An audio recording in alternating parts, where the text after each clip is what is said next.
से हैं, उनके 6 सांसद निलंबित थे।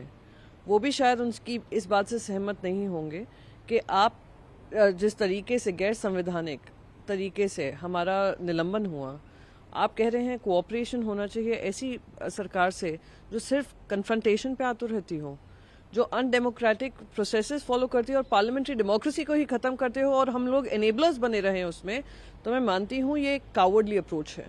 और जो उन्होंने शब्दों का इस्तेमाल किया है, आई एम वेरी सर्टेन कि उनकी खुद की पार्टी उसमें विश्वास नहीं रखती है, क्योंकि लीडर ऑफ अपोजिशन के अनुसार जो भी हुआ है लीडर ऑफ अपोजिशन की सहमति से हुआ है। मैं महाराष्ट्र को लेकर के बीजेपी फिर एक बार सबके मुख्यमंत्री जी उद्धव ठाकरे बीमार है, तो अगर सहयोग पर भरोसा नहीं तो अपने बेटे को ही कार्यवाहक मुख्यमंत्री बना। इतनी बेशर्मी कहाँ से भर लाते हैं ये लोग, इतनी बेरहमी से बात कहाँ से करते हैं ये लोग। इस तरीके की राजनीति, जब किसी की सेहत से वो रिकवर कर रहे हैं, इस तरीके की भाषा का इस्तेमाल करना, राजनीति से प्रभावित ऐसी बातें करना दिखाता है इतनी छोटी सोच वाले लोग हैं।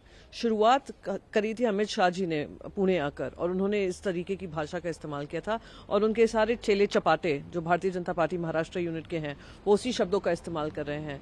तो ये करते रहें, बेहुदगी करते रहें। महाराष्ट्र की जनता हमारे साथ खड़ी है और हमारे साथ पूरा उनका विश्वास है। मैम, अयोध्या में जमीन भूमि को लेकर के कई अधिकारी और मंत्रियों के रिश्तेदार और मंत्रियों ने भी उसमें घोटाले किए हैं कहीं न कहीं, इसकी अब जांच भी सरकार ने कराने की मांग। मुंह में राम का नाम है और किया सिर्फ काम उनको बदनाम करने का है। उनके नाम से आप लोगों ने जमीन पे प्रॉफिट कमाया, मंदिर के नाम से आपने अपनी राजनीति की, मंदिर को ही लेकर अब आप अपने पैसे गेन कर रहे हैं। तो कहीं ना कहीं देश के सामने, जनता के सामने ये स्पष्ट होता जा रहा है कि इनके लिए ये सिर्फ एक राजनीतिक टूल और प्रॉफिट मेकिंग टूल है। भगवान श्री राम, ना उनको उनकी मर्यादा से कुछ लेना देना, ना उनकी लाइफ के कुछ प्रिंसिपल से लेना देना। तो ये सरकार अब सामने भारतीय जनता पार्टी खास करके जनता के बीच और जो श्रद्धालु हैं उनके बीच उनका पर्दाफाश होता जा रहा है। मैम, आईटी को लेकर के कि जांच लगा दी जाती है, उसको लेकर के कई बार आप लोग सवाल उठाती रही, लेकिन अब प्रियंका गांधी ने भी आईटी मंत्री को पत्र लिखकर कहा कि मेरे बच्चे के अकाउंट हैक थे। ये लोग वो लोग हैं जो बिग बॉस के फैंस हैं। बिग बॉस में भी जो पार्टिसिपेंट्स जाते हैं वो एक कॉन्ट्रैक्ट साइन करते हैं। ये लोग तो पूरे देश को ही बिग बॉस बना डाला है, जहां 2 लोग बैठकर जासूसी करते हैं। तो बार बार हमने मुद्दा उठाया है, इलेक्शन कार्ड को आधार से लिंक करना हो, आपके सारे सोशल मीडिया अकाउंट्स हैक करना हो, आपके डिजिटल जो फुटप्रिंट्स हैं उसको ट्रैक करना हो। ये सरकार की आदत बन चुकी है। सो अगर हम अभी आवाज नहीं उठाएंगे तो we will become a surveillance state, जहां हमारा राइट टू प्राइवेसी जो कॉन्स्टिट्यूशन में एंश्राइंड है वो हमें डिनाई किया जा रहा है। तो आवाज उठाना जरूरी है। और आईटी मिनिस्टर को मैं मानती हूं, मैंने भी 2-3 मुद्दे हैं जो लिखे हुए हैं जो अब तक उसका सेटिस्फैक्ट्री जवाब नहीं मिला है। सुल्ली डील्स हो या महिलाओं का खुलेआम ऑक्शन होता है, महिलाओं की ट्रोलिंग होती है, उस पर तक कार्रवाई नहीं कर पाए हैं। बेहद ही शर्मनाक है और इनकी मंशा दिखाता है। Venkaiah Naidu, referring to rucks created by opposition during winter session, said some of our elected representatives are making mockery on the institution.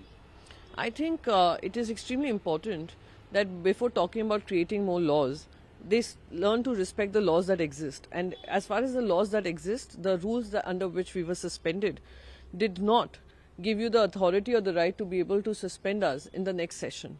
So you can continue to create laws. One fine day they may create a law where they say that there's no need for a parliamentary democracy in the country, and that would be the time when people of this country will awaken to the deviousness of this government, which has come on the basis of democracy but are leaving no stone unturned to kill democracy.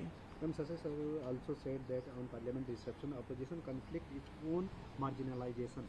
I think I think his own party people and leader of opposition, who is from the Congress, may disagree with him, will definitely disagree with him, because the way opposition has been silenced in an undemocratic, unconstitutional manner under rules that do not exist. We were suspended. We were suspended for speaking up for the people of this country. We were suspended for speaking up for the farmers of this country. And if people think that by enabling this government to run and do what it wants, and create and be a participant to ending democracy, then I think it's a very unfortunate stance to have, rather than asking questions of the government and the treasury benches who are actually responsible for ensuring the parliament to run. Blaming the opposition, I think, is very unfortunate. Ma'am, BJP leader said that Thackeray is sick. He should not come to assembly, but he must give chance to someone. He is not trust any other allies. It speaks of their sick mindset. It speaks of the sickness of the kind of politics that they pursue. It speaks of the sick attitude that they have towards the people of Maharashtra. They stand exposed. People of Maharashtra have seen that when people were asking for help during COVID, Bharatiya Janata Party was nowhere in the scene. This sick mentality that they pursue, the sick politics that they pursue, will come to an end very soon by the people of Maharashtra. Ma'am, UP government ordered to inquiry in name of several state ministers and officials also on Ayodhya land escape. It is so unfortunate that those people who used the name of Lord Ram and spoke about living on the principles of what Lord Ram espoused are actually using his name to fill their pockets with money. They're using land deals to make profit. They are using Bhagwan Sri Ram's name and the mandir as a political tool ever since they began their politics. It is shameful, and it also exposes the mindset where they do not believe in the principles of Bhagwan Sri Ram. All they do is earn their political votes out of it or earn money out of it. Priyanka Gandhi children Instagram hack district counter investigation so that Instagram account is not hacked. Very clearly, IT ministry has been found wanting on various issues that are close to social media and with regards to social media. 2 days ago, the law ministry also linked Aadhaar to election voter ID cards.